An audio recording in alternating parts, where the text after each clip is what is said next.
guys, welcome to another episode of Whoreible Decisions. I feel like I can moan because, bitch, I've been moaning. I've been doing some good shit.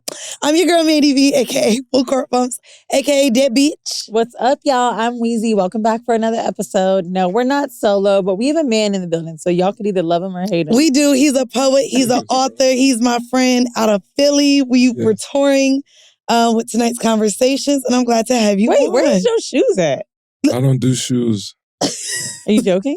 No, she didn't know no boyfriend. She didn't know about the shoes. Why would I know about the shoes? I just know about the poetry. Oh, it's all together. It's a package. Let me see the bottom of your socks. The bottom of it? Yeah. On camera right now. They won't see it. Hell no. Just I'll show you after. Are the bottom of the you socks dead ass dirty? didn't walk in here with shoes on? Well, no, I mean... No, he has I shoes. have shoes here, but... Oh, you thought he walked in with no shoes? No, that's Bruh, crazy. That LA, is nuts. Hollywood Boulevard? I don't know what type of nigga this is. Bitch. Shit, you took them off? You Well, thought, no, I just like to be you thought comfortable. he just walked with Man, no shoes. I have my expectations so low of people. I swear. I be like, you listen, wherever floats your boat, you already kind of have a Hotepi vibe. You might have been like, yo, Hotepi. Hotepi is Really? crazy. I can't be that close to You the see earth it? if I wear shoes. No. I'm not gonna lie. I don't know about Hotepi, but it's giving. I don't know. We have to come up with that other word. Maybe artsy, but not because you from Philly, but you do poetry. I mean, I And think you Hotepi deep? is just being funny. Like, you know, it's not like you came in here with a dangly earring. No, like Hotepi to me is 19 keys. That for sure. Like Hotep. Like I don't think you say in the Grand realm Rising. of Hotep, when dudes be saying shit to me like, when I walked in and you said something about you have a boyfriend, I don't really believe in boyfriend, or whatever you said. Okay, so wait. You said you Oh, don't yeah. believe in boyfriends? Yeah, that's huge for me. Nah, it's not a thing. Boyfriends is not a thing. So what is Just it? the concept of it. I mean, I feel like do we have to stop here on the way to the altar? Oh, so you just believe in going If you straight love to her, marriage? if you love her, either marry her or set her free. Why do you have to, why can't we test the waters first? Well, I mean, why do we have to put these relationship handcuffs? Like, you know how to swim, right? Oh, I don't have You know how to handcuffs in swim? my relationship. Just like you ain't got no shoes. Rhetorical. Well, a relationship without handcuffs is a little boring in my personal opinion. I would say get handcuffs, no. I mean, okay, in the bedroom or you're talking about just locking somebody down? And even that word I don't like. Like, I don't like the locking down of somebody. I mean, for me, this is what I feel like good parameters mean. Like, when I say no handcuffs, like, I don't want a relationship to feel like I can never do anything again. Like, my man just said to me a few nights ago, I don't know if I said this on Whoreible, but we were talking about bachelor and bachelorette parties. Because I have a friend of mine who's getting married. And he was like, I'm not having a bachelor party.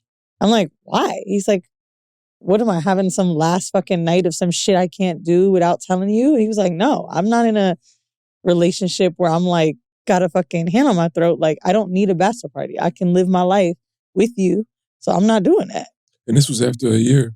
I was like, damn, nigga, because I'm having one. If you think I'm not about to swat away a penis. But I was going to say bachelorette parties are different than bachelor parties. But I guess, like, when he said that to me, he's like, yo, all of my friends that have talked about bachelor parties need to, like, get this last moment. They be getting their dick sucked. Yeah, I ain't going to jail.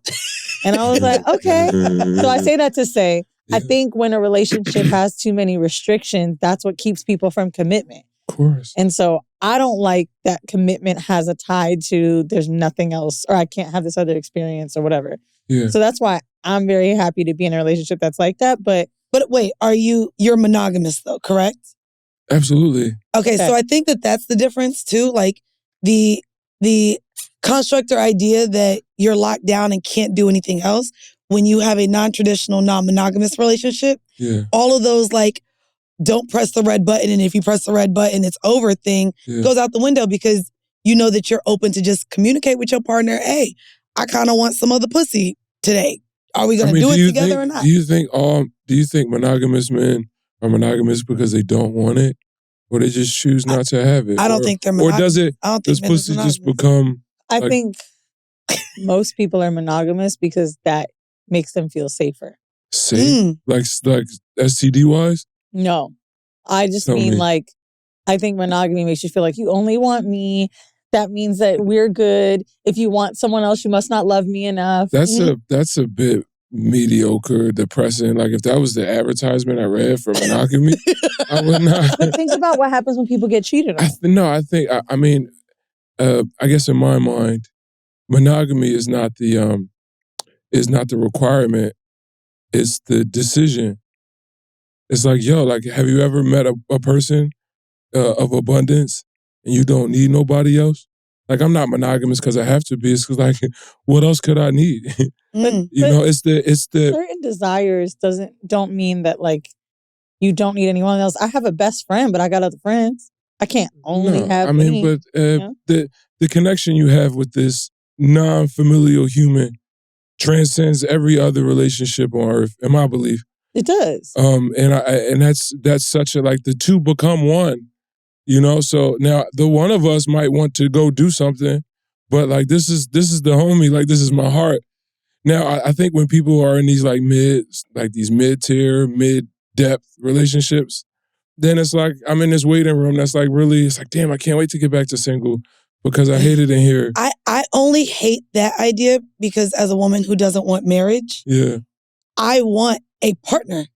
I don't want it to be viewed as a mid-tier limbo-ass relationship only because there's no end goal of marriage. Yeah. And so this idea that you're either single or you're married, it leaves out so many of the people that don't seek marriage or that piece of paper or to walk down the aisle. Sure. Like, I feel like we just got three different.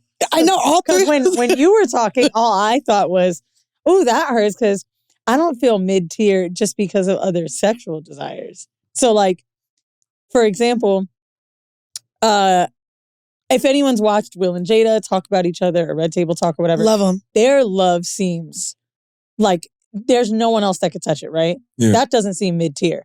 Yes. But they fuck other niggas. Right. So it's like, I think some Wait, but it's not. I don't like how you just said that. Sorry. Look, he's like, they fuck other niggas. I was not going to say that. I'm from Philly on this podcast. And we're not good. Not too much on Will because I'm still from Philly. I ain't gonna hold you. Saw Will in person. Baby, I wanted to hop on that thing. If Jada was in the room, I would have asked her permission. Now that motherfucker got a little hotep in him. Because you know he did. This is nuts. No. He did. I'm not playing. Y'all laughing? He really sat up there during Bad Boys and said, you know what I do? Surrender my ego. I said, that's the motherfucking I want. Nah, I ain't even gonna hold you. I haven't been in a room with a man with big dick energy in a wild way. Will sat up there with some big dick energy. Now let me just tell you now, Mr. Poet. That don't mean I don't love my man. Sure. I wasn't at the Bad Boys 4 premiere like, whoa. But I also think lust is a sin. Sweetheart. Lust is a what? Yo, get the fuck. We're not gonna do this. I mean, I think the more we you did bring up Jesus. Listen, he did. No, honestly, no. I mean, lust is a sin. These nuts. Listen, well, this world is a beautiful place, right? But there's more than just one force here, okay? Now we could start dating our demons and dancing with them and taking them home and fucking them and then calling them cousins and shooting bail for them. You know what I'm saying? Well, I'm not like how slippery are we gonna go down this slope of, you know what? Everything's pretty much on the table. You can do. It's like, you know what? You should want to desire another person. Like, it's totally normal to desire another person while you're so quote unquote madly in love. Not only is it okay to desire them, but you should also be in a space that's safe enough that I can come to you with my feelings and you should accept them and let me be happy. So I like that. I like everything you said. I know you're saying. I was like, you were trying to be sarcastic. As fun. He was so trying to be sarcastic. To me, I hate the limits and bounds that we place on ourselves. Like, we got one life to live. Now, yes, I've been here before. I know I have. In another realm, I'm going to be here again. Yeah. But to me, where I'm at, where I know I went to Mexico and wanted to swim with whale sharks. I just did the south of France and I want to try all these different foods, cuisines, visit the world.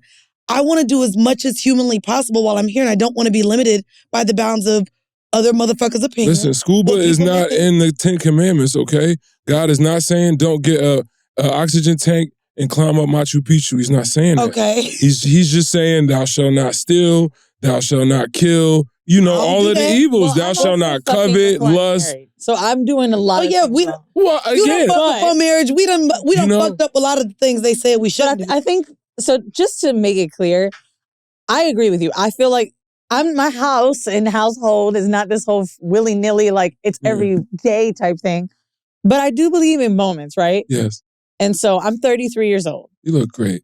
Thank you. Fortunately, he already happened. He came. He's in my life. Yeah. I haven't experienced it all yet. Now, there really isn't. Damn, not this sounding like New York, bitch. I know. There aren't many moments where I am feeling like I'm just craving some other, like that's not it. However, what if I just happen to be with my homegirls? We take a trip to Paris, right? We were all just in France. Yeah. And there's some really cute French guy that's flirting with me on the dance floor. And or I have American. this fun moment Yes. in my life that just was something that I could do. Yes. So many people start to resent their partner because they can't enjoy a moment in time. And that, to me, that's self-work. Huh? Ooh. That's self-work. I mean, you know, like when you hang around with people with mud on their hands, they're going to get it on your shirt. So you can't do nothing about it, but you should have seen that type of person before it got to that thing. Like, that's different.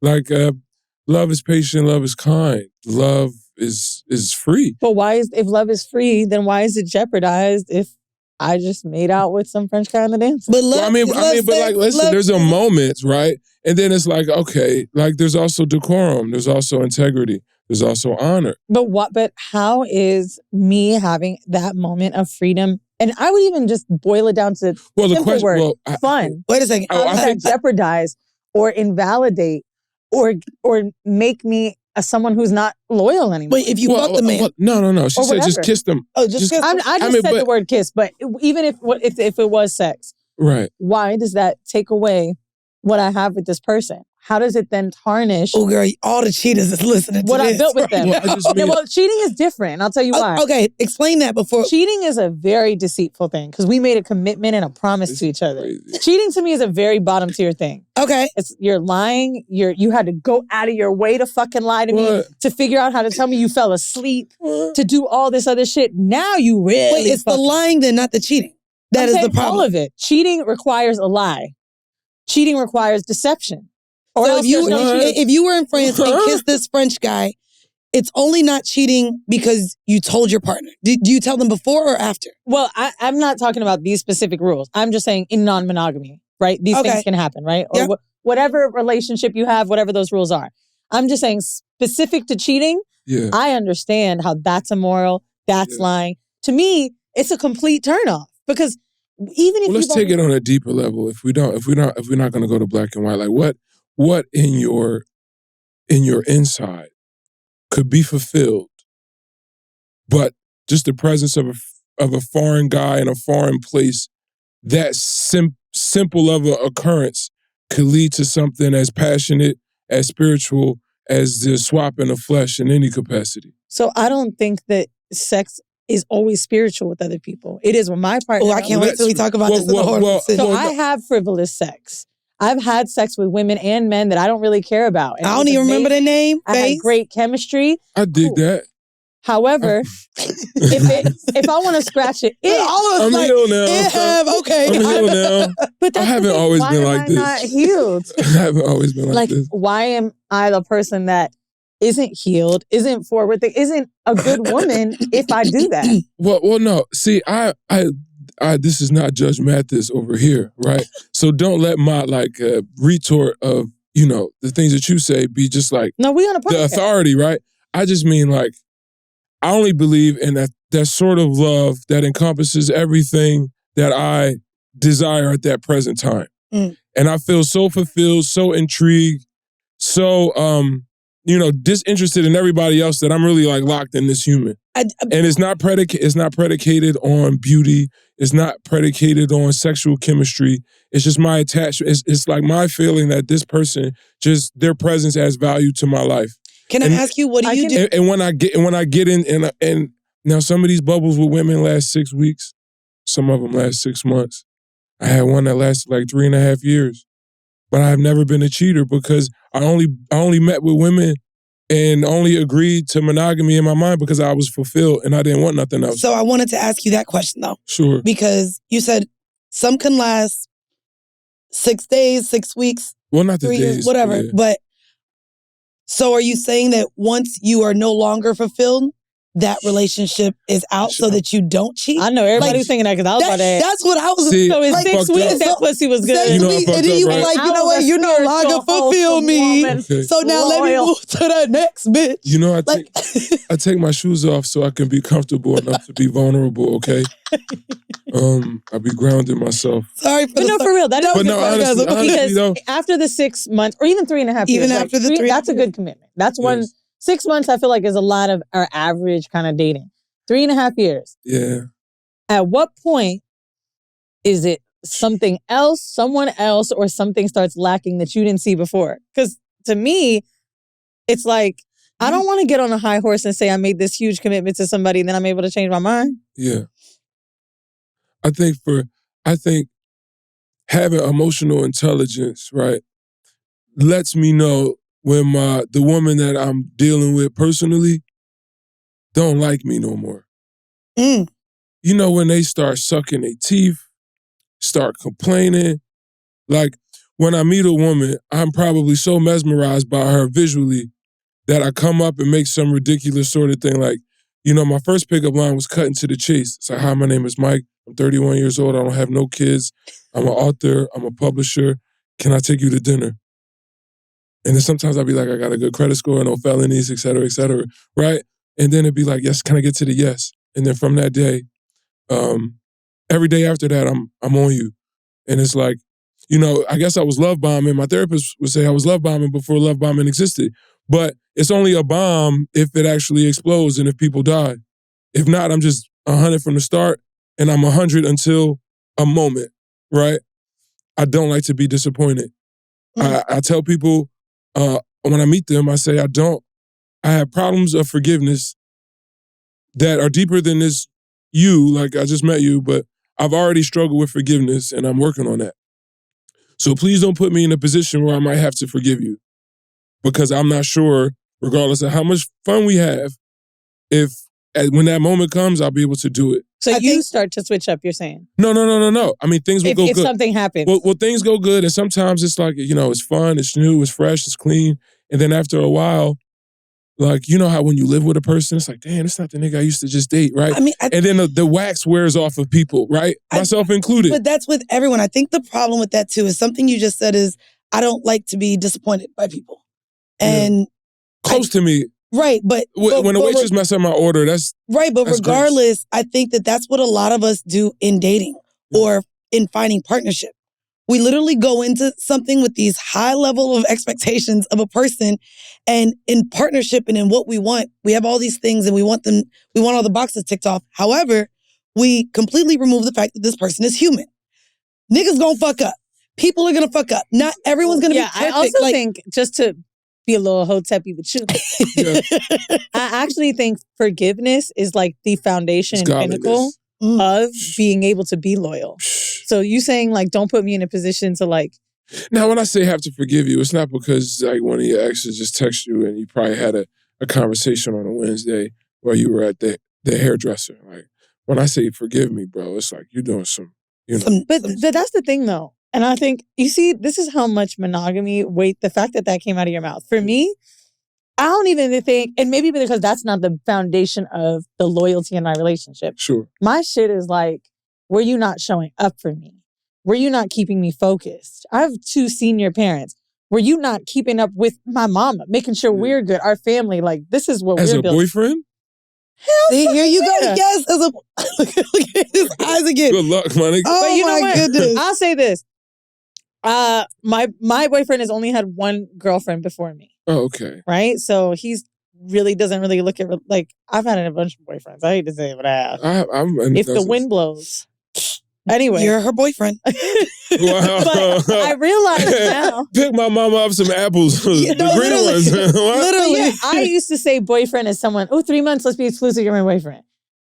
I'm now in a relationship with like, no, we basically exclusive, like, let's just only date each other seriously to see if this is it. What? And now I'm starting to see that boyfriend can be deeper than that. And while you're saying, do we need a pit stop before marriage? Yeah. Are you good at this right now? Are you good at being my boyfriend now before I make a Since when did Me and Other Humans become a talent show? Oh, what do you mean? I mean... Oh, when I said exclusive? No. Are you good at this? He wants to know when did dating become... I think as a man, I think as another human that encounters you, I'm just supposed to witness your movie. You feel me? I think when we interact with each other, it's just like flashes of light that hit each other. Yeah, in the like beginning. I'm not supposed to come here ready to serve or auditioning all of my tricks. You're supposed to watch me and my manhood. Type of woman. I was gonna say, because do men not expect women to do exactly that though? But I mean, like I don't. I was cooking before I walked in this door. I'm showing up too. I don't mean exchanging service. What I mean is like, I don't think I need to demonstrate my capabilities to you directly for you to realize if I have them or not. Oh, yes, I do. Yes, yes, That's you do. crazy. What? Yes, you do. I'm not about to have faith that you're going to be a good father. Yeah, or that you're going to be a good partner. Or no. Like, I need to see it.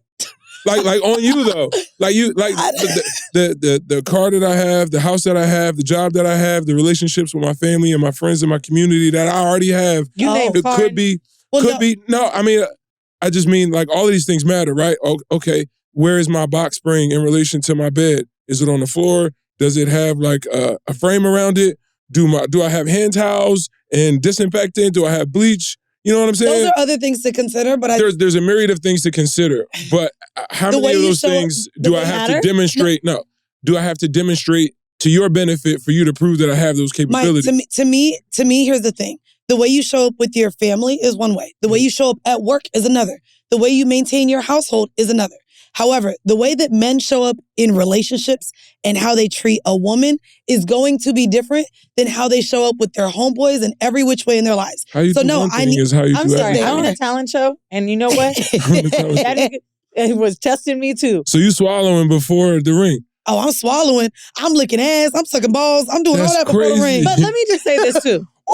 When you mentioned like a test before marriage, yes. I've heard one other person say this besides him, but I was kind of feeling like, you know, when and women, we all go through this. Are we together? Are we not together yet? And do he need to ask me or whatever, right? And after commitment, he said a few things to me like, I really needed to see all these emotions out of you. Anger, upset, not just you angry. We talked about this. Anger at me. Yeah. Well, who the fuck are you when you're mad, when you're happy? Like, when you drunk. And I don't think you can figure that out that quick. No. You really got to see phases. I agree. Yes. You know what I'm saying? Like, but do I have to own you during these phases, or can I just witness you why? in these moments? Why does a lot of people say, when I be like, Mike, they be like, Mike, how can I know if he's a husband material if he's not my boyfriend? I just mean like your ownership to each other in terms of like your ability to freely like interact with other humans. I feel like a lot of people are gonna be like, in their late 30s, early 40s, and then they're gonna start adding up their boyfriends. Now, hopefully they I only had one, so I'm good. Okay, so now for some people they get to this point, right? And I started to notice it like when I was in my mid 30s, and I was dating women who were also in their mid 30s, but their intentions kind of changed. It's like, Mike, I want you to come in, and I want you to prove to me that you're husband material. Because I'm 36, I'm 37, I got gray hair on my coochie, and I'm ready to settle down. My periods ain't coming like how they supposed to. Okay. My mom is on some shit, like, because she's 70 and she don't know if she's going to see grandkids. So no, I'm not trying to go to Turks with you. I'm trying to sit down and do like couples counseling. I'm like, I just met you 4 months ago. I don't even know what you like in the wintertime. Because we only, you know what I'm saying? I get that. So to your point. You just said something about why can't we mingle or date with other people or whatever. It's like, but then to put the height of, as if that was very casual, to put the height of loyalty then when you're in a committed relationship. Like, no, I think mingling and doing all that stuff means you're not focusing and pouring into me. Because at the end of the day, most women... You ever been to college? Excuse me? Have you ever been to college? Yes. Have you ever taken more than one semester at a time? Did you have to come home and study math and religion and social studies and everything? You talk to Mandii. Well, no, that's what I'm saying. I took all the classes. I took all the classes. But what I'm saying is I think the human brain is capable of focusing on two things. You ever chew bubble gum and walk at the same time? All of these attributes and things, a lot of times we don't... How purposeful are you being if you're focusing on two things at the same time? How purposeful can you be? How intentional are you being if you're focusing on two things at the same time? I'm not looking at Mandii when I'm talking to you. If I took my eyes off of you, that would mean I'm not that interested or serious about a conversation. I'm very intentional when I do things. I pour into people when I'm talking to them, speaking to them. attention diverts, I'm out of it. So, But it's not like both of these girls are sitting on my couch at the same time. All I mean to say is like there are the same way a woman can be a mother, a student, and an employee in a day is the same way that I could go to lunch with you and have a 45-minute phone call. Hold on. I want to get to the vanilla shit, but you know what this sounds like, Mike? You might not be as monogamous as you motherfucking think, nigga. No. Because you out here wanting to juggle different bitches. You selling juggling is crazy. It's giving that you want to juggle bitches, and that's it. You already let me know that you had a little hoe with that you is a little hoe. And after I put the hoe in Imhotep. Not the I put the hoe in Hotep. Well, I want to get into our vanilla shit. Our vanilla shit is sex in the news. And we talked about cohabitating, living with other people just a little bit. And there is a woman on a Reddit thread who is letting everyone know that she is divorcing her husband because he screws jar lids on too tight. Now, I want to get into this just a little bit because within the Reddit thread, people felt as though he was doing it intentionally. And that's a reason why she wants to divorce him. But also, she feels like, am I the asshole because I'm allowing this little minute thing to make me want to divorce my husband? So sometimes I literally feel insane for being so upset over jarred lids. It's been a recurring cycle over the past 5 years, and it's just a thing that would escalate until a major meltdown and freak out, screaming, frustration, seemingly craze would happen just because I couldn't open a lid. Then it would get a little better for a while, then it would slowly become an issue again, just getting worse and worse until I reached a breaking point. How long were they together? She said 5 years. Because you know when that little shit bothers you. I feel like it's something else. I feel like it got to be something else. I feel like the dick she's getting on the side is something else. I feel like you think that's what it is? I feel like okay, so I wanted to ask that. In terms of being someone for 6 weeks, 6 months, 3 years, or in any of your past relationships, has there at any point over time or even in the beginning been something so minute about a person that you're like, I can't be with this person because they do this little thing. And it bothers me so fucking much. Like, I'm not gonna lie. I started dating a guy, or not dating, y'all know I just be fucking these niggas. But one guy would come over. I dated shut up. Anyways, there was one guy that would come over and never put the fucking seat down. Oh, I hate that. Oh, bitch. I literally, and then I had to start talking to him like he was my child. First off, this is my house. This is the house of a woman. You going to use the bathroom and leaving the toilet seat up. One time after we got done fucking, went to the bathroom and just went to sit down on my normal fucking seat and almost fell into it. That was the last straw because he didn't put the fucking seat down. Now, the dick was good, but literally him not putting the seat down in my apartment was like, I ain't fucking with this nigga no more because I already told him. I really feel like there's no home training. Is that what it is? I've never had a man be chivalrous and lift the seat up and keep it up. And keep it up, right? Like now I'm judging your character. I feel like you don't do that. I feel like you look like a man that puts the seat down. You put the seat down after you piss, right? You're thinking about it. You don't? You don't seem like a guy that would leave it up in a woman's house. You just don't. I don't really go over women's houses. Okay. Okay. Listen, in 2009, I woke up. I went to a woman's house. I woke up, and one of my good friends was at the foot of the bed. I did not know it was his baby mom. And I've never been back to a That wasn't your good friend if you ain't know who his baby mama was. Well, no, I mean, but it was a different sort of thing. Like, I don't be checking for who your baby mom is, you know? And niggas hide their baby moms and niggas don't talk about their... And you know what I'm saying?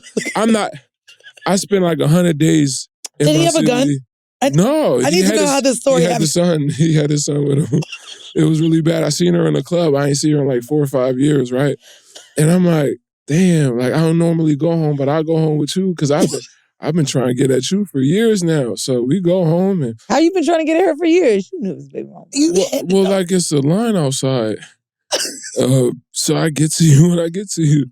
But I finally got to her and then Is this LA? No, this is Philly. This is... Okay. That is... Wait, did this happen in LA? No, this was Philly. And wait, he just said, hey, Mike, like, what was the interaction with... Damn, bro. For real, that's crazy. Was it because she got some dick last night or was it because it was yours? It was a mix. So was the seat up? And then the kid was there. Right. The kid was there like... Wait, the kid was there? The kid was with the baby daddy. The kid was with the baby daddy. She was so fried that she didn't even remember that young boy was coming home the next day or that her baby father even had keys. She was just so high. Oh my God, Mike! This is ghetto. And then she's, I know. Actually, it did happen in LA. I ain't gonna put that on Philly. Bro, you know Wow. what's crazy about you saying this? Tell me. I don't remember what show we was watching the other night where some crazy baby mama shit happened. And I looked at this nigga. You would get mad about something a motherfucker ain't do. I'm looking at him. I'm like, putting the seat I down. wish you would motherfucking leave me with a baby bitch. He was like, God damn. I was like, I ain't never gonna have this shit happen to me. Hell nah. Only one breakup happening is me to you. Let me tell you something. Baby mama, baby daddy drama, I wish it on nobody. Yo, this is my last girlfriend. September last year. I was in love. She was beautiful. I feel like the baby father just wasn't going for it. He was one of them over my dead body niggas, man. Oh, fuck no. What's your sign? $sign. We not finna do that. I know that's right. He said $sign. If my emotions are striking me, if you're not a Pisces emo nigga, what are you? You want to show? I'm gonna show you my co-star for $10. I don't give a fuck about the other ones. What's the main? What's your birthday? I'm a Scorpio. Oh, your water sign. Okay. Water. No, that's what we doing. I don't know what that means. Scorpios are, from what I've heard, obviously we all know they're amazing lovers. They also are very deceitful. Not thank you. Shut the fuck up. They kind of like deceitful. Well, they could be considered deceitful or guarded because they don't really show who they are. That's giving Gemini. But the water means they pour out so many emotions. I'm a river. Not I'm a river. You know what? I am not playing. So wait, you used to. So I said the toilet seat real quick. Is there anything that both of you feel like is so small that you wouldn't continue dating somebody if they did? I was going to agree with you with that one. What's yours with women? Oh, no, I think it's hygiene. Hygiene. Oh, yeah, that's not small. The toilet seat that's is actually hygiene. That is a part of hygiene. But see, I'd be like OD with it. Like, I think a lot of my early loves were like super, super neat. You know, like they really loved themselves, and it was when they was young girls. So now it's like, damn, bro. You think lack of hygiene is a lack of a woman's security or love of herself? Yes. Or just maybe not knowing. I think people that love themselves spend more time taking care of themselves. It depends on the age. An age. It depends on the age. Like, you know, like it's a lot of young girls that don't be showering. Like you can see them at a day party, then you can see them at the bar for around happy hour. They ain't go home. And then, I mean, yeah, I was gonna say, you can't be. I'm jumping from party and bar to bar. I'm going to be at the day party. Like, where are we going? Sweat. No. I ain't going home. Set a little function out. Like you got it. You know what I'm saying? I can't see you at 2 p.m. at the brunch with the same lay as the 2 a.m. hookah joint. Like, you will. 12 hours, sis? First off, I live in New York. Ain't nobody commuting from the boroughs back home, back to the borough. No. I'm sorry. Know how I go, Philly. I'll say this. When it comes to cleanliness and like seeing if someone's showered, if they're kept up, I've spent time with friends, men, women, anybody, and I've kind of noticed the showering habits. I'm like, you don't want to refresh? Okay. I noticed that. To me, summertime, outdoor all day shit, that don't count. But I do think that when you don't make it a habit, I even noticed teeth brushing with men or people that are visiting.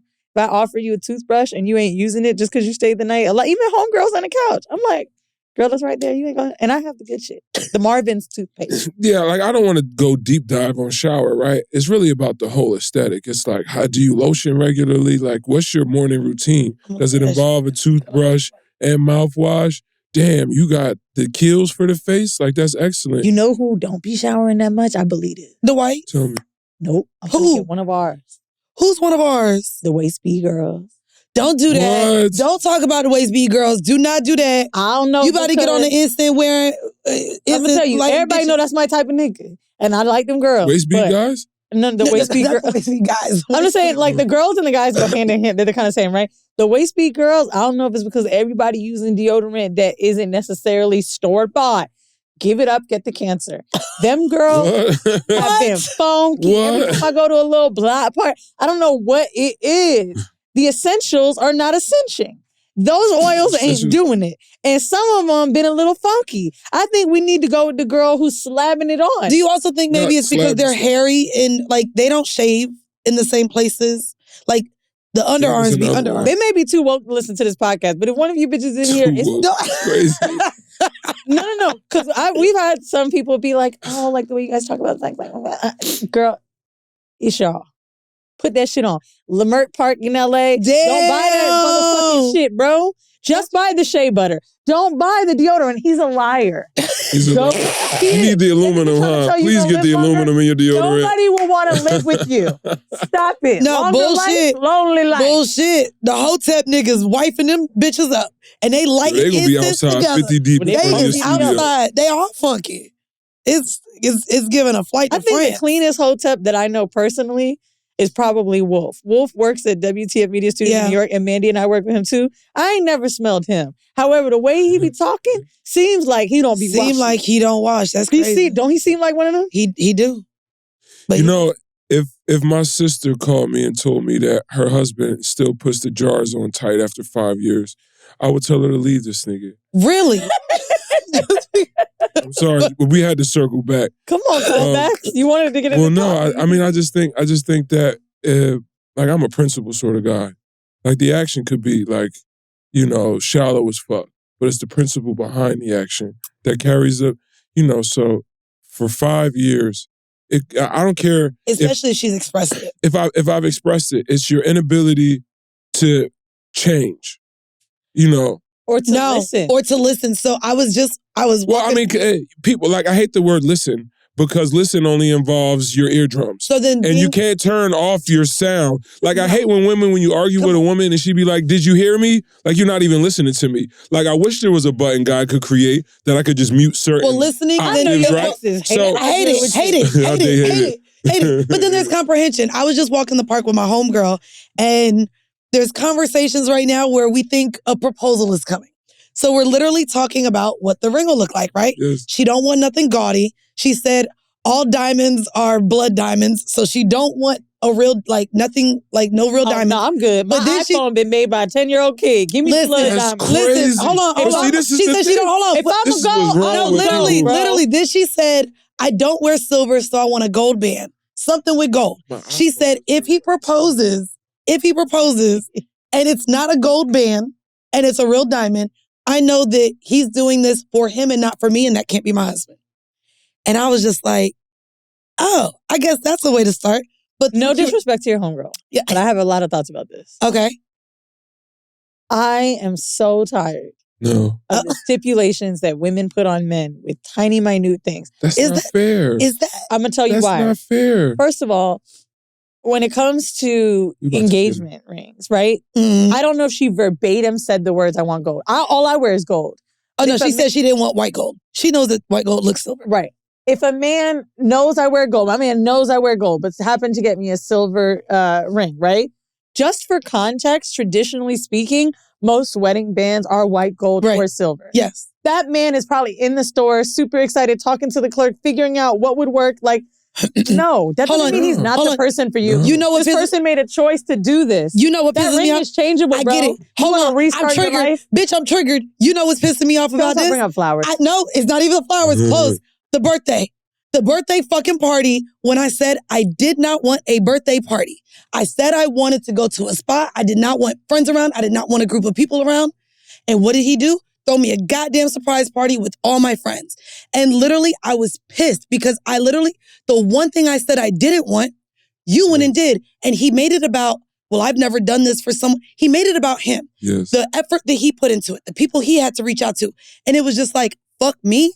But that was literally a part of what I was saying. Like, to me, in a relationship. Your ex is just really asshole, though. No. But so is somebody who goes and is not even wise enough to know my shorty like gold, so I'm going to get her the gold situation. Like, get me what I want. Like, this whole ceremony of courting to ring to wedding is all about her movie. This is her movie. And I don't care if the only thing that she picked out about this thing was the color, cut, and clarity of her ring.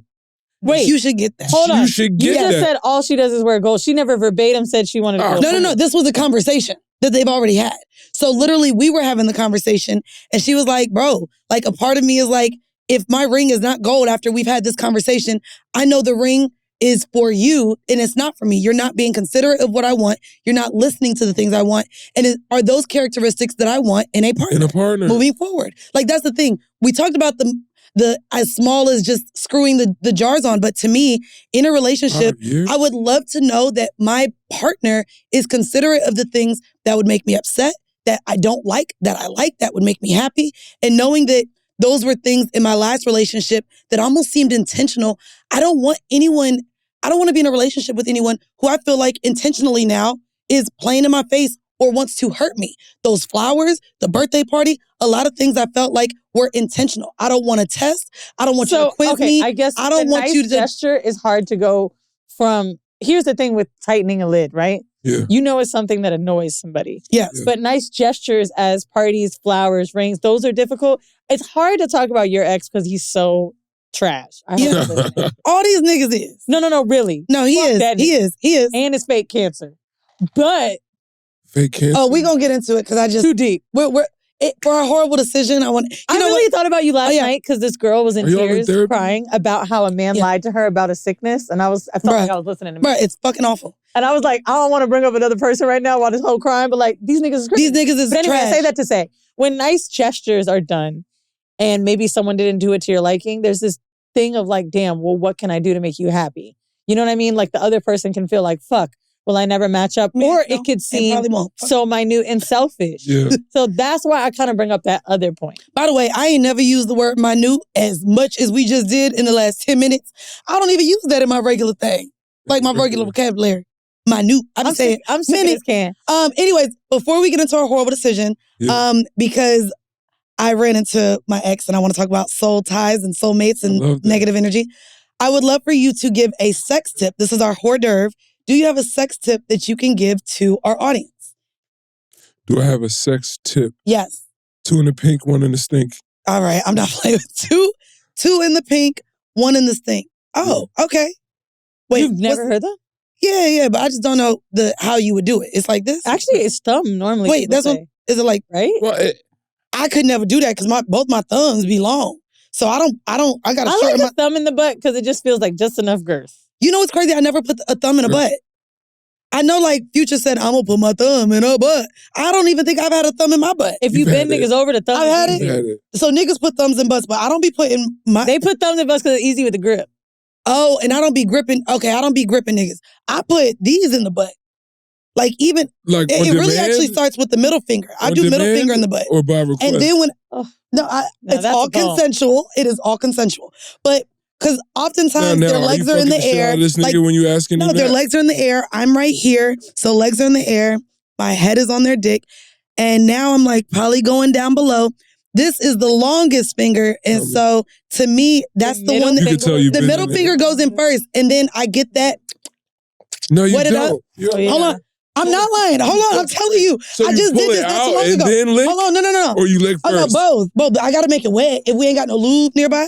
So I wet it up. I tasted it. I wet it up. I wet it up. Make sure that the Buddha hole opening. Get it in. And then I will probably bring it back out and spit on both fingers and then try to fit 2 fingers in there. I would have nutted right there. I swear to God. I would have nutted right there. Yeah, do so. Anyway, let's get into the horrible decision because I want to share this story with y'all because the time came, Vinny asked you about it when we were in France, and demons exist with these niggas. So went to the layout when I got back from OKC, and as y'all know, it has been now May 3rd, 2023 is when I broke up with this nigga. So it has been now a year and 2 months. You know why I know? Because we went on Breakfast Club 2 days later. That's the only reason why I know. Damn. And I talked shit about that nigga. And when he wrote that email, he was like, you couldn't even go on the Breakfast Club and not talk about me. Shut the fuck up. Because you became content. Maybe if your goofy ass wasn't out here doing fake. Have you ever brought him on the show? No, I would never bring any of my I'm not going to lie to you, Mandii. I would love to sit down. I would love to sit him down, too. I would do a 2-chair style and pull up receipt. Nah. Remember when you... Oh, no, and I got the receipt. Don't do that. Hospital band up? Don't do that. Oh, bitch. And do. I thought you and then you're going to be like, I thought you ain't like me. I don't, but I don't like you more. Listen, hold on. So I'm at the layout, and for the listeners, new or old, y'all know this is my first real relationship. So we were together for 3 years, and when we broke up, have not seen him since. Have not run into him. Have not been in the same space as him. Thank God. Thank God. Until the layout. So I'm at the layout, mind you. He has not been there the last 2 years. I've gone. So this is not a place at all I think I'm going to see him. So I'm with my friends, and because I refuse to use the porta potty, I'm like, I'm going to go to this little wine bar to use their bathroom and get me another beer. Yes. And I'm going to walk back. So we're walking down the hill. And we're going to walk around to leave the park. My heart is beating now, even just sharing it. And I'm talking to my homegirl, and I look up, and mind y'all, I don't even know how to gasp in real life. But I gasped so loud, and I stopped. And I'm literally like this, like whole body freeze, PTSD like a motherfucker hit me. So I see him, and I'm with my best friend, Crystal, and I go like this, and I freeze. Once I gulp, I literally feel every vein, every muscle in my body. Like literally, it felt like electric shocks. I felt it go, look at me shaking. It reached each fingertip. Look, it reached each fingertip. I felt it go all the way down my leg into each toes. And I stood there, and I like quickly turn around immediately. I have a fucking panic attack. My eyes start watering, and I'm like hyperventilating. And I'm like, oh my God, oh my God, oh my God, that's him. Like even sharing this story right now, the way that my body felt, a human being has never made me feel this way in my life. This is just off the sight of him a year later. Yeah. Mind you, y'all know, couldn't even be around niggas last year for a long part without being triggered, without crying, without being reminded of him. And so I saw him, and I go like, we gotta go, we gotta go, we gotta go. So I call Antoinette, and I'm like, bitch, I just saw this nigga. She's like, you can go if you want. Do you want me to come get you? I'm like, no. He used to beat go your there. ass? No, it was all psychological. Uh-huh. He's never laid his hands on me. He cheated, but I found out the cheating after the fact. Okay. But psychologically, we broke up 13 times, and I ended up looking into narcissism. But literally, anytime I had something good happening, he broke up.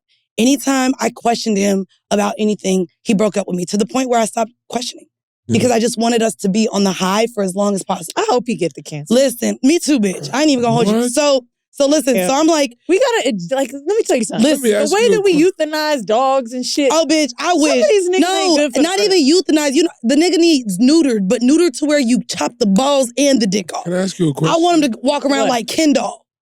Can I ask you a question? And this is maybe not so much for you, so don't take it like in a personal way, but how much bail are we gonna keep giving co-stars in these sad movies? No. I don't want the bail. I'm not gonna lie. Wait. What you saying? Mandii needs to take... No. I've taken responsibility. What I'm saying is, seeing this man after this long, and yes, mind you, I've went through therapy. I'm very aware that I chose to go back all those times. Yeah. I chose to keep wanting to see, which is also weird because from a humane point, right? Yeah. If you go back to taking us out of relationships, we're also taught to see the good in someone.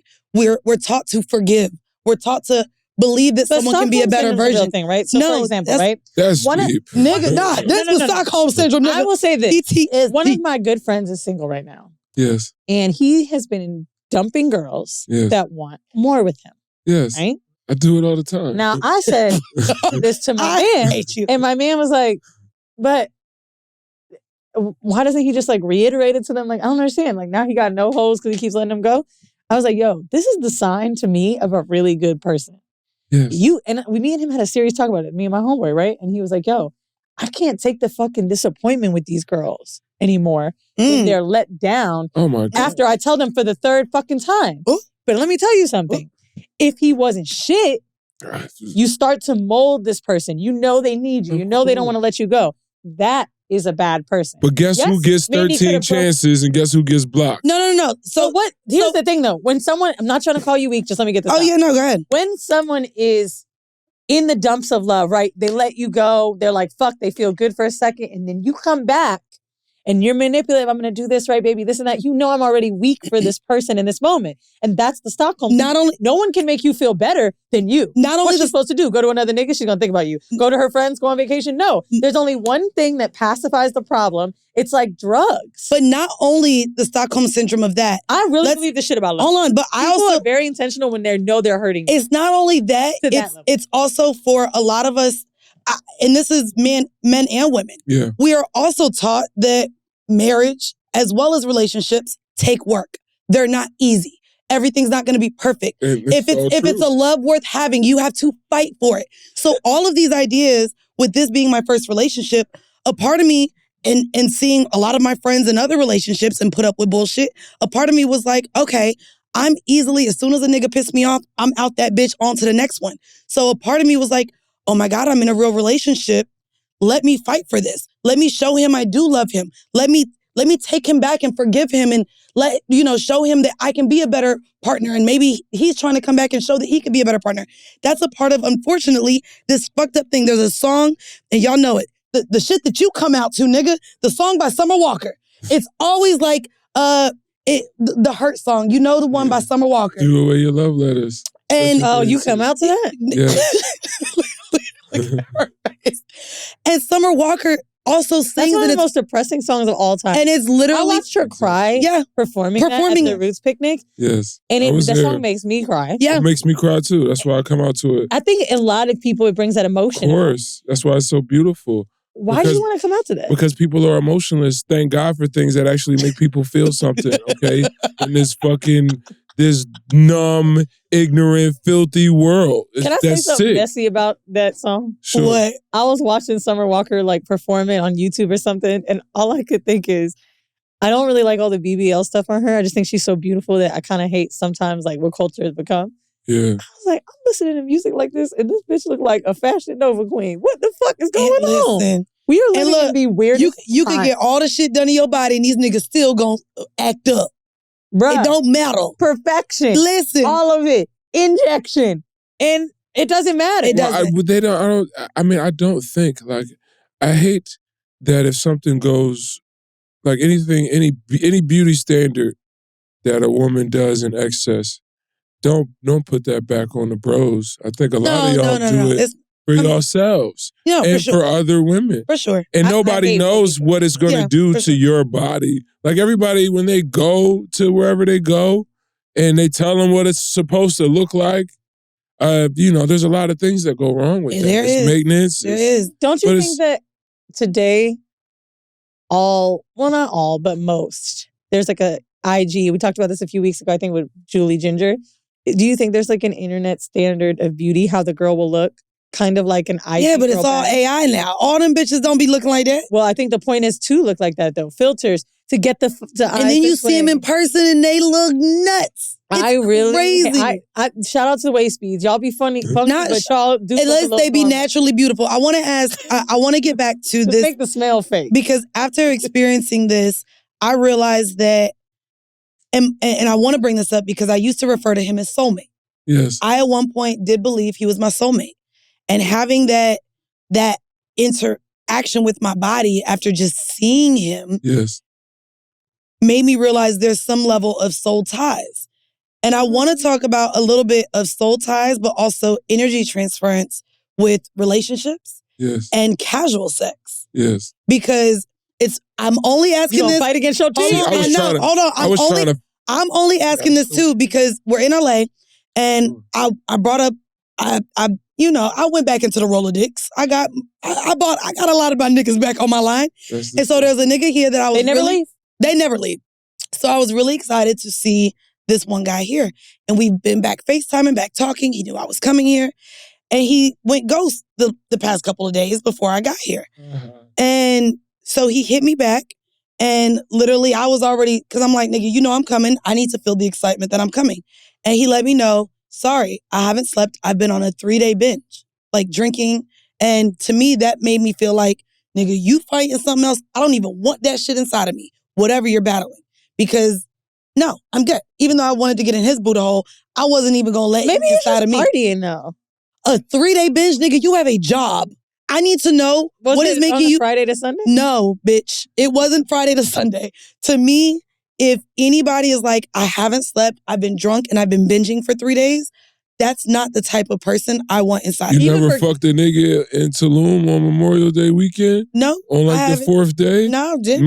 Miami Memorial Day weekend, fight weekend, catch a nigga on a Sunday. I just went through something. Nah, of course. That's what I'm saying. You think that's what it is? The problem is... I'm not gonna lie, I don't want to transfer energies with a nigga that I think is battling his own demons. I will tell you this. I got a nigga who's dealing with people that maybe aren't drinking or explicitly saying it. And still battling demons. Yeah, man. But I don't know about him. Let me not know about him. God damn it. Because here's the thing. Sometimes when you're on that kind I of gotta shit. call a spade a spade. What? You know, I think a lot of people are too creative with their storytelling. And the most dangerous part is just most of the stories they tell are to themselves, right? And we become so empowered and so free that we think that we can solve, like we can come up with our own narrative for basically any sort of situation. Now, the beauty in that is because you can prevent yourself from being hurt. Yeah. But the delusion in it is, I could hear that same story as a third party, and I could say, you know what? In order for me to save myself, I'm going to say that I was probably upset, honestly, that this guy kind of curved me for 3 days and then wasn't prepared for me when I got here. So his presentation to me makes me all of a sudden go back into my Rolodex of excuses and say, you know what?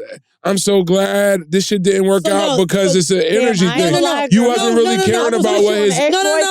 No. He might have got that one, but because you be going on I get that, a bender, but you drink too. No, I do. But what's crazy about you even saying that is in my dating currently and in how men have been showing up for me recently in dating, I'm very adamant with only giving people the time of day that I feel like deserve it. Okay. So yes, he went on a binger. I don't like the 3 days or the fact that he went and I feel like he battling something cool. However, in the same breath, I'm also in a place where you didn't respond for 3 days. You didn't roll out the red carpet that I'm coming. That's not the treatment from anybody, casual sex or not, that I'm seeking. So yeah, I could say it's one of two things. But yeah, to me, I know what I want from a partner or a casual sex encounter or friends with benefits. But I don't really want that. I get it. You started the story off. Yeah. With the dick Rolodex. Rolodex, yes. When you said it's like when you pulled this card out of the dick Rolodex, you know, not the kinetic friendship, like right, not the spiritual bond. Like you were only flipping this thing for like available dick. Yes. And then when we pull the dick out, right? Now it's like I want to dress this dick up and have it perform for me.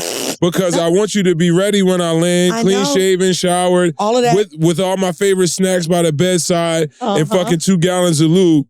I have two things you making me think of right now. But that's the delusion that we're in. Delusion, but like you know what? I want one. Do you? I want to know one. What was the text you sent? And two, I want to bring something up. My man, common courtesy. What was the text? What was the text? Common courtesy, bro. It's how can I give you dick but not two thumbs? But not fucking hello or hey, my girl here. No, bro. Like, mind you, we were FaceTiming. When I just had a layover in Atlanta, nigga called me 3 times back to back FaceTime, and I had to check him the next morning. Like, bro, unless you did, I said you alive, nigga, because don't you ever call me 3 times back to back on FaceTime at 4 a.m. What did you respond to? Oh no, it was like multiple texts. Let me see. Let me pull it up. Okay, but see, here's the thing. Whether you are casually fucking someone, whether you're friends with benefits with someone, to me, and this is where, let me grow up from how I acted in my 20s to being in my 30s. I would like common courtesy, human decency from someone who I'm giving. Why do I have to reply when because I'm giving you my fucking pussy, my nigga. Respond to a text message. So he went a few days. So I said, you doing that shit again? I'm gonna let you be. He literally said, I was on a binge it was a weekend. This was a Monday response, so it was a weekend. Makes sense because he has a job. Drunk for 3 days straight, no sleep. I said, you got it, get well soon. Then he said, morning, what are your plans for BET weekend? I said, I'm off of you. You literally ain't been responsive. And I put for over a week. And he's like, okay, that's your choice. Wish you nothing but the best. And he got a thumbs up. That's it. And now I realized it was a week. What did you initially text that he didn't respond to? I'm saying? No, but we were FaceTiming. It wasn't a text. It was just like that I'm going to be there next week. You called him on FaceTime and he didn't answer? No, he called me the last time he called me on FaceTime. I didn't answer, no, but it was 4 o'clock in the morning. You mentioned 3 days. What was the last communication that made you so upset? Hold on. Well, the fact that we spent an hour on FaceTime making plans for this week that I'm here, and you go the whole week before I come here without talking to me. It wasn't a week. You said it was 3 days. Still long enough.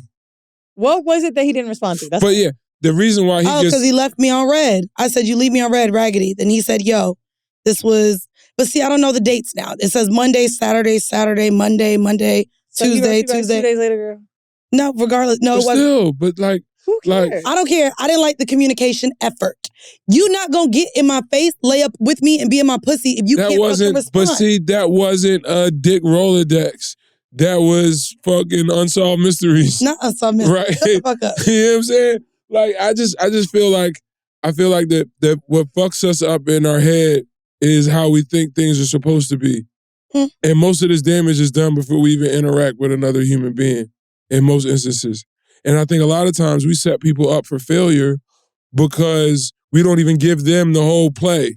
Oh, no. We just give them the offensive line. You were saying right before, and to his point, before that, you didn't want to fuck with someone that was energetically on a bender. Now it's the standards you have. But why can't two things exist? I genuinely do not want to deal with someone who is binging or not. With your friends. But me, let's be very clear.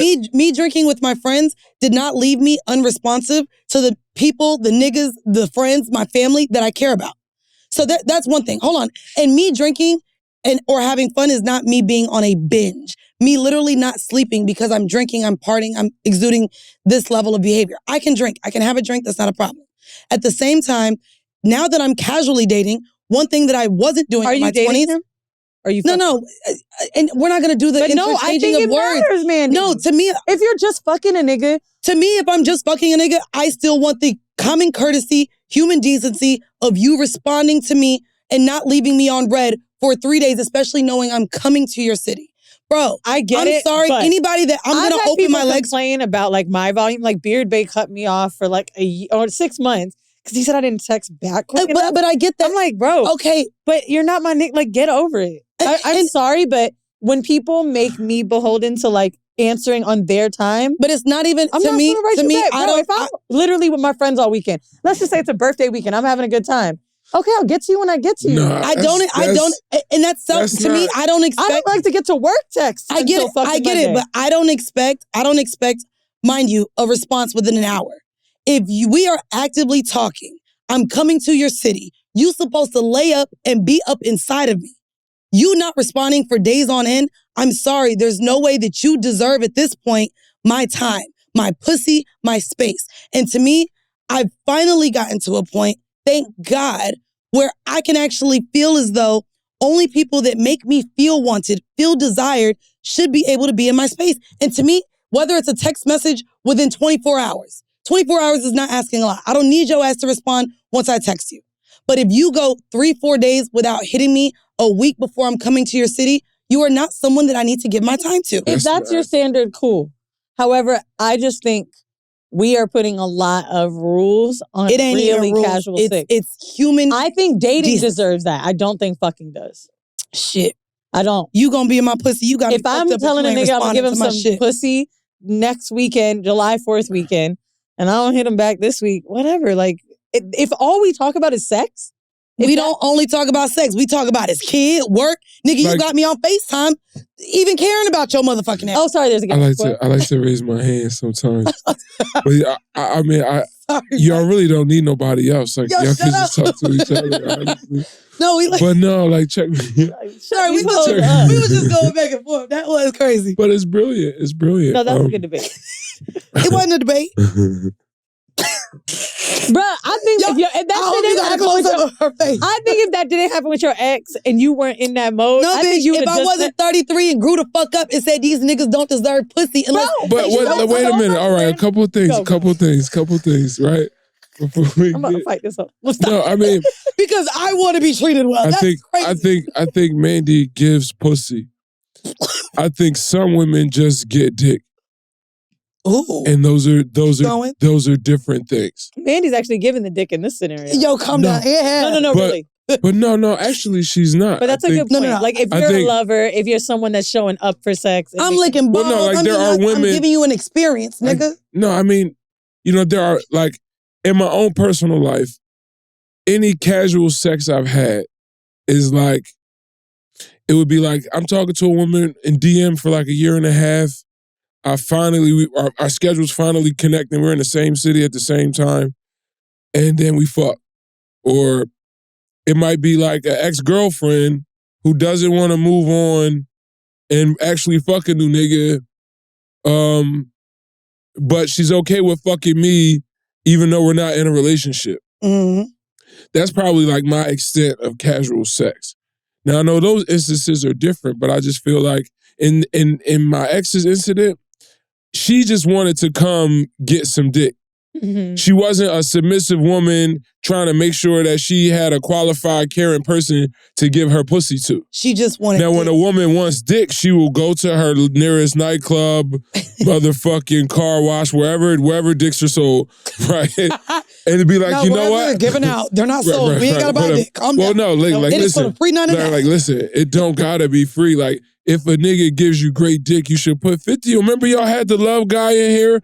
And he was like, yo, I fucked a bank Jason teller. Love. Jason Love, right? Jason Love told me that if you fuck a bank teller good and your account fucked up, she should bless you for the happy ending. Like, I wish I would have got a lot more cash for the quality dick I was giving out, especially as a side nigga. Because side nigga dick is what saves relationships. Oh, Side Lord. nigga dick. Ooh, that kept me so happy in the pandemic. Side That's nigga what I'm dick is saying. crazy. But no, that was My nigga's like, that I'm was a tired. different It's me. okay, baby. Let me But like, I think most women have to ask themselves when they engage, when they get that they dick Rolodex moment, they gotta ask them, am I trying to get fucked? Or am I trying to actually give my pussy to somebody I feel like cares about me? And if you don't have your mind made up about that, you're gonna set other people up for getting as cared someone about. that Bitch. like is super emo, and for the most like You don't want to let me be emo. That's where we at. But I think that's the point like that I'm trying to make. So like I'm so emotional in sexual encounters that I've sometimes ruined what's just a sexual encounter. Men that I don't want to date, men that I don't want to spend more time with, men that I know is a bad investment of my time. Yeah. I feel like because I've had those parameters and not just a text or whatever, that like I'm talking about maybe I've had like rules or whatever set, it's kind of kept me from fun, casual sex. I really think I was so on a high horse. I'm not saying you are with the sex. In my past with what I needed from casual sex partners that it really kept me away from niggas. Because it was like, damn, you want me to be your boyfriend but not be your boyfriend. Oh, it ain't keeping me away from niggas. I just said I ain't gonna see you. Next. Right. Does that mean you're not? I mean, do maybe people want these other than monogamous bonds? Like, I don't think a lot of people really want full blown casual sex. I don't either. And I think a lot of people don't, and I think we dance. I don't think people can handle that. But I think we all march to that drum, like if culture at the highest is in the entertainment and the music, all the music suggests that, you know, we can fuck niggas just because they give us money, and then we can fuck hoes because they just look good and they want to be around. But I don't think people, like on the day-to-day, I don't think people can actually handle that. I think men can't either. I think there's a lot of this women. is not exclusive I to wanted women. them to call me back, but they didn't. I just feel like if we're going to ask for something casual and we want this casual exchange, we can't then say it has to come with XYZ. Why not? Why not? Because it's not casual. That's when the suit and lines get tie. blurred. If you want me to clean my crib and have roses on the table before you come get dick, you did not come over here for dick. You came for romance.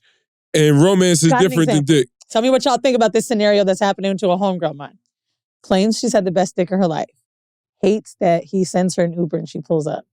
She has now added this stipulation that after about 4 months, she would prefer at least they have a meal together or go out and get drinks. This nigga's like, yo, that is. You want me to take you on a date before I fucking get some pussy that ain't going over. Like, all we do is fuck. So he literally said to her, and I was like, oh, he kind of read you, but she didn't deserve it.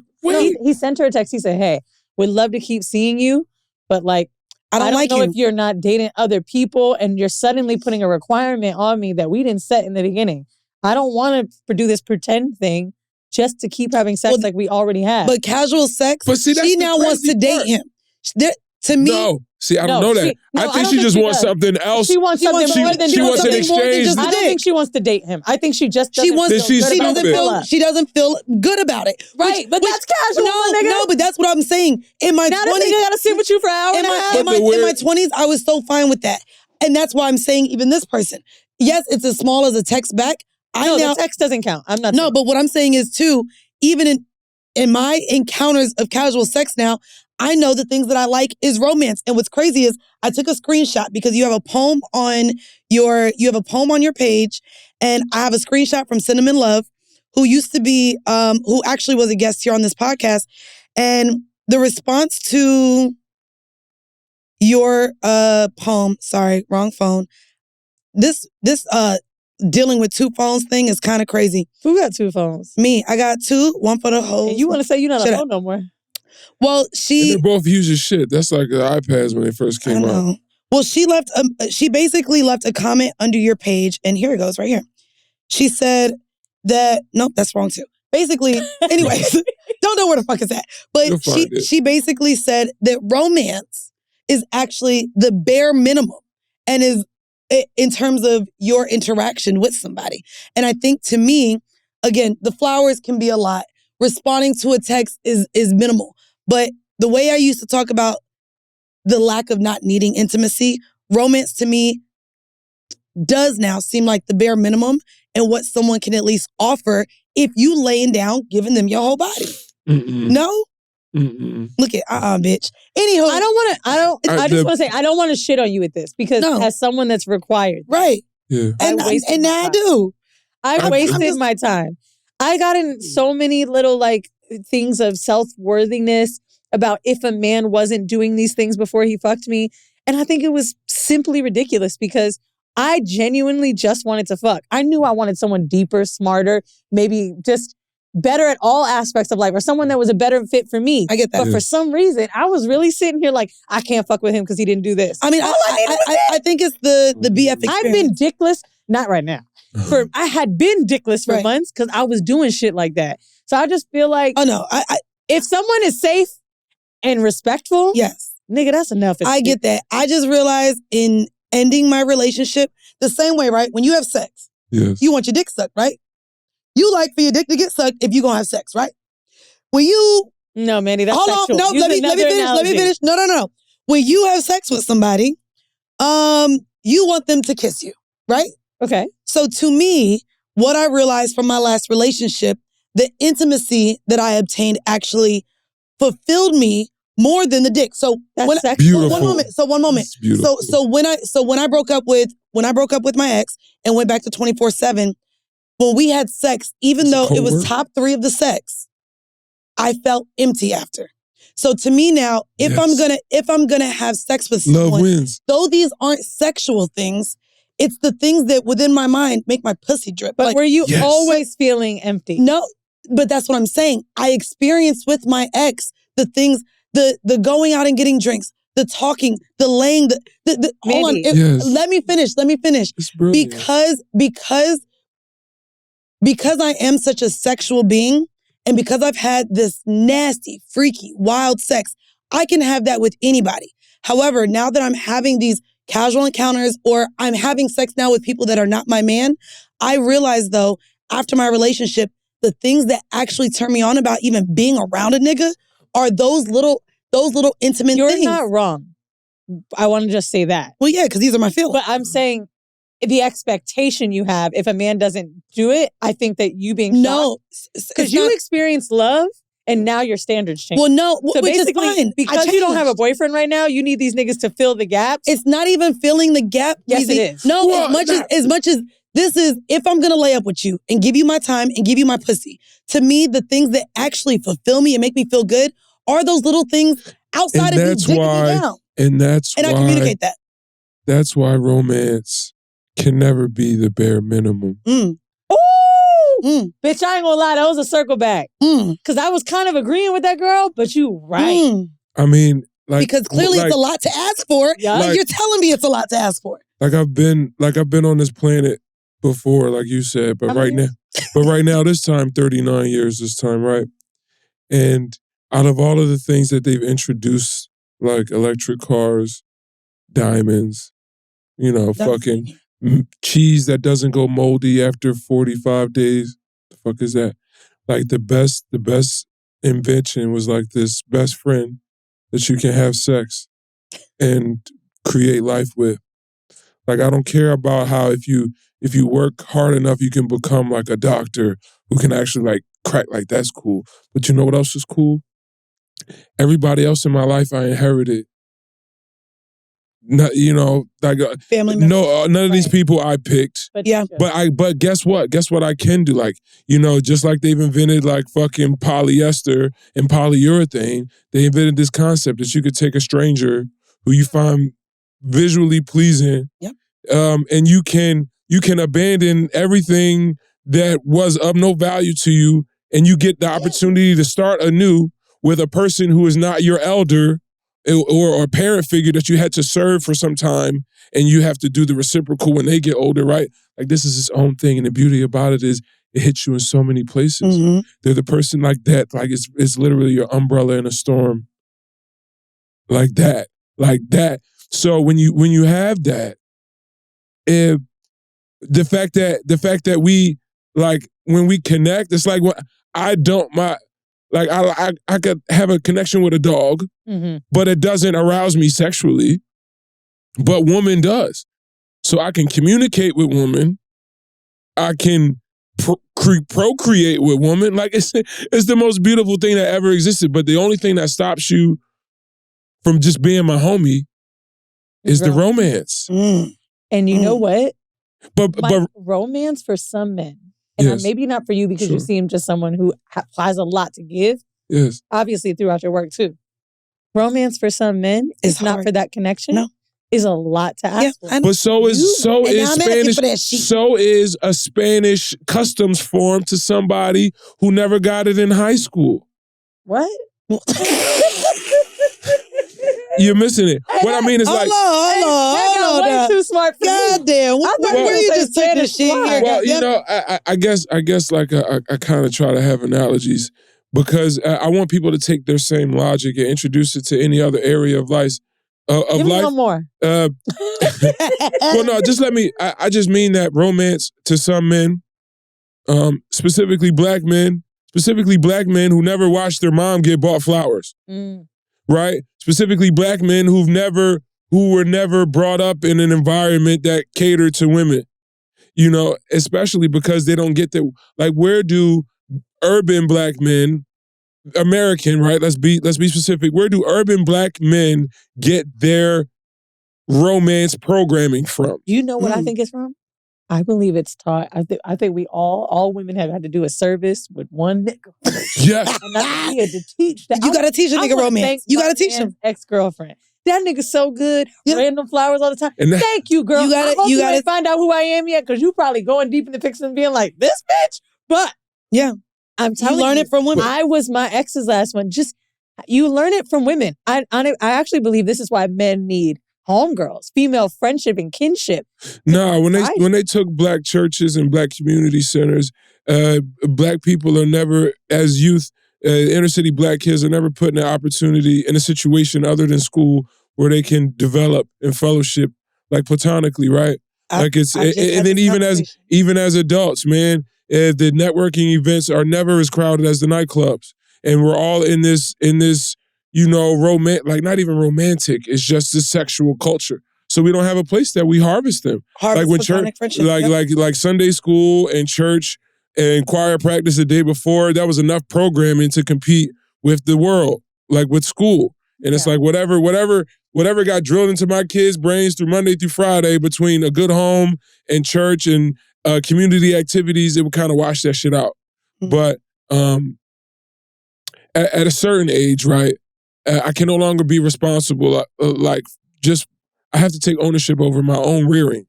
Like, as a 22-year-old man, if I didn't have certain qualities, it would be a lot easier for me to blame my parents or, but at 40. So with that said. Yeah. To wrap it, because we got to go. No. Just like, actually, because I really am curious from what you're on right now. Sure. If a woman and you have a casual sexual relationship. And romance is something she's requiring. Yes. Do you feel like that's too much to ask? I think even my casual sex comes with romance because the pleasure of penetration is great, but the viscosity. I'm going to use that word. That's a good one. The viscosity of everything else. Spell it. Oh, VISCOSITY. Viscosity? That sounded right, nigga. I used to be the spelling bee at one point. No, I just mean. Do you think that that most should? Well, a lot of people were taught taught to desire sex separate from romance. Mm-hmm. I thought sex for me was always the result of my romance. Like, I was writing poems and cooking for women before I kissed them. And I was, you know what I'm saying? Like I wanted to be romantic because it felt good for me to be romantic, but I knew it made them feel good too. Make me feel And then that good. but Does but it romance wasn't ever blur a line for either party? Of course it does. It can't. We let her finish the question. I mean, I know where she's going. Yeah. Does it ever blur a line for either parties to where it may not be healthy? Oh, the healthy. Is this where we fall into? Well, yes. The love of my. We fall into. But that's where you have to constantly. But that's where talking and listening to me comes into play. It's communication, and we always talk about communication being key, right? We've been saying that from episode 1. So to me, when you have to express the things that you want, what you're looking for, and you have to listen to what this person also wants, but what they're willing to offer. On the contrary, as soon as I can't handle this. Actually, I'm a person that. You can't handle I cannot handle too much romance in casual situations because it's in casual situations. Because it's actually so needed and important for me that I would not know what to do with it. I'm gonna really receive it. You know what I'm saying? You fucking make a Are you scared though? Like have you done the work to ask yourself, am I afraid of going? I want to keep the romance at bay because I'm afraid of going over the cliff. Being hurt. Not even being hurt, but just unlocking that level of romance to where you get to where Mandii is, and I can't have the sex without the romance. It's like, is that a genuine fear?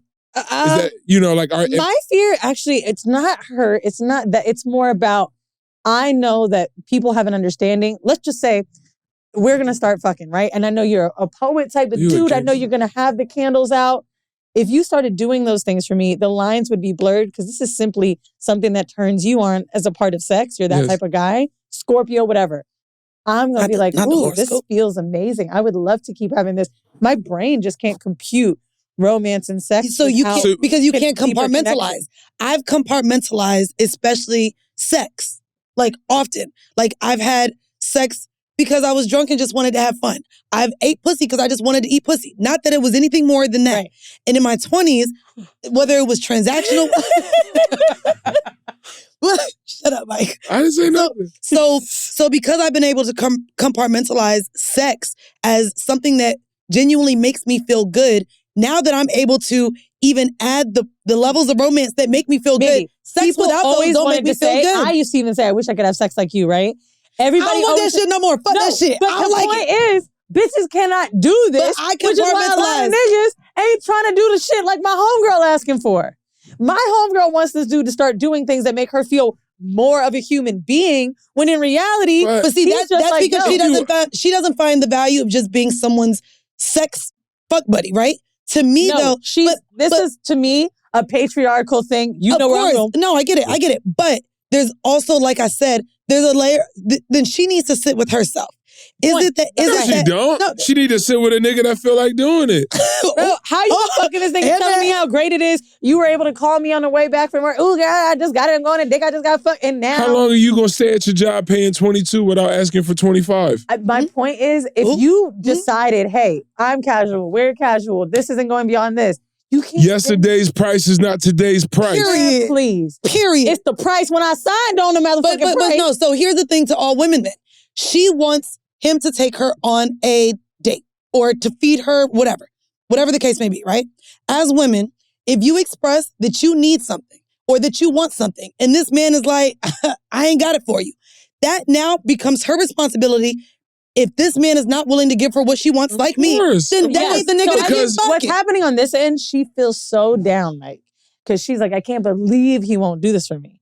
And she's feeling bad about herself. I'm like, girl, it's literally learned behavior with men. He's about to get into a thing with you because now y'all are taking this bedroom shit out in the real world, and it's gonna turn into something else. Nigga, headache that the nigga didn't want. If you gotta, can we normalize not sticking dick in girls you wouldn't feed just to stick your dick in a woman? Like, I don't understand that. If I've gotten the opportunity to sleep with a woman without food for time, and her only up the price is like, yo, can we get a 2 for $40 at the Sizzler before we step to the you crib. know good and damn well I ain't hanging with no sizzler bitch. I mean, but regardless, like, bro, like I will feed you dick, but not pasta. Anyways, Mike, thank you so much for joining us. Thank you so much. On Whoreible Decisions, can you please let everyone know where they can follow you, where they can support you, and also your book that you have? Yes. All right. So my name is Just Mike the Poet. You can follow me on all platforms. Just Mike the Poet. JustMikeThePoet. What's your cash app? We need to send you some shoes. $sign the poet. I know that's right. $sign the poet. Well, y'all, if you want some bonus content, make sure you head on over to our Patreon. It's patreon.com/Whoreible Decisions. We have a lot of good stuff over there. And I'm making it now, too, to where Weezy and I go on a lot of other podcasts. And so if you just want to see where we're at, that's posted on there. We have bonus content. I'm taking live calls. We do town halls every goddamn month. So go ahead and join us. Support us. We love y'all. This has been yet another episode of Whoreible Decisions. Bye. Bye.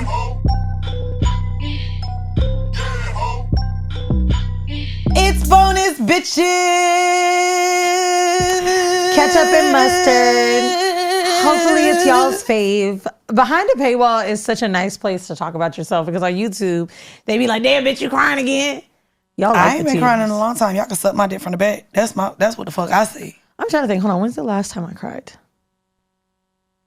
The last time I cried was on Patreon when I was going through all that goddamn bullshit with that bitch. I can talk about something emo right Okay, now. you could be emo. So BET weekend came. My boyfriend came to LA. And I don't really talk about my dad too much because for me, I don't like to really talk about his health. And, you know, he's getting older. But I was so emotional because he met my dad. And my dad was just having a hard day. You know, older people, like, they got a good day, they got a bad day. So he just needed a little care and stuff like that. But it was a very vulnerable thing for me to meet my dad because no one had met my dad since Old Bay. And at that point, my dad wasn't in a wheelchair. So this was like a new thing. And we hadn't really talked about it much. My mom was there. We all just played games together. It was nice. Like we were enjoying each other's company.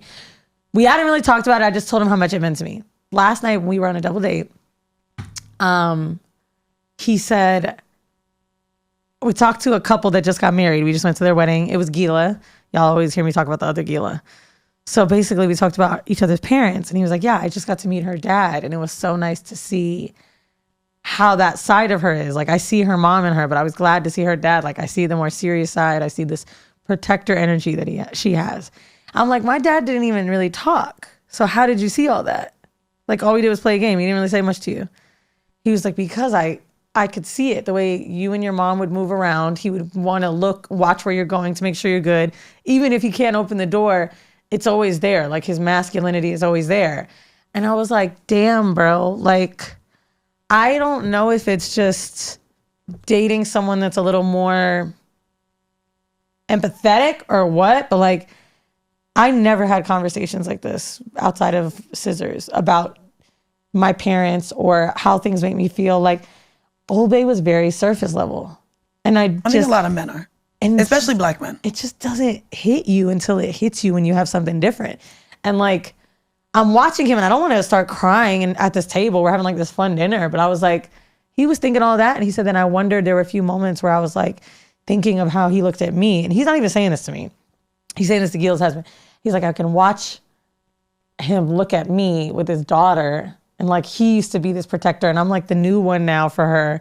And it's like this weird moment I'm having. And I'm like, what? Because he told me none of this. And he's really thinking about it. And he's like, and it made me wonder how he feels. Like, you should be, you know, going and drilling your daughter's new man and figuring all this shit. And he's like, but maybe he can't do that because he's in a wheelchair, but because he can't move around on his own. Like, maybe he's feeling away. And I was like, bro, it was just getting me really emotional. And we were on the car home. I was like, oh, like, you really gonna be my husband? Like, oh, that's... Like, I understand now. Like, this is why this is happening. This weekend, we went to a Nigerian wedding, and I got to be around his parents again. And when I walked in, not joking, I was the only light-skinned person. It was, I was like, I felt like a white woman. Nigga, I walked in there. I was like, and mind you, I'm asking him, you sure we don't got to wear nothing African? And he's just that type of nigga. He's like, no, baby, I'm wearing my fucking tabby boots. Like, do your thing. Like, we dress and fly. We're sitting at his whole table. His dad Everybody got African stuff on him. Chief counsel. This is his dad. He got up there. He's like making a speech. And I'm sitting there like, oh my God. They think I'm Puerto Rican. And they think that I'm the woman that made you wear a fucking regular suit. Like, that's all I could think is that I'm this influence, you know? And then I'm also feeling this pressure because he's been around my mom a lot, right? Because we're going to LA for a week at a time. And, you know, my mom's right there. And I'm just like, am I not doing enough? Like, how do I make sure I'm respecting the elders? Like, that's such a process with Africans. Like, what do I do to let them know, like, how much I care about their son? I don't want to overdo it either. You know you ate with your hands, right? We didn't eat fufu or not. Oh, okay. But the wedding was Jamaican and African. Okay. So I was on the curry chicken. All right. But anyway, yeah, it's really tough because now I'm in this phase of my life where I'm like, ooh, like I really want to make sure. I never thought about being this good for someone's mom before or their parents. But what hit me, I'm at this wedding where he introduced me to 15 uncles, 10 cousins. And you know, Africans, family, friends, family's a cousin. thing. You just caught a snippet of some bonus content over on our Patreon. How are you not a subscriber yet? How? Patreon.com/Whoreible Decisions for a bunch of really fun content from us.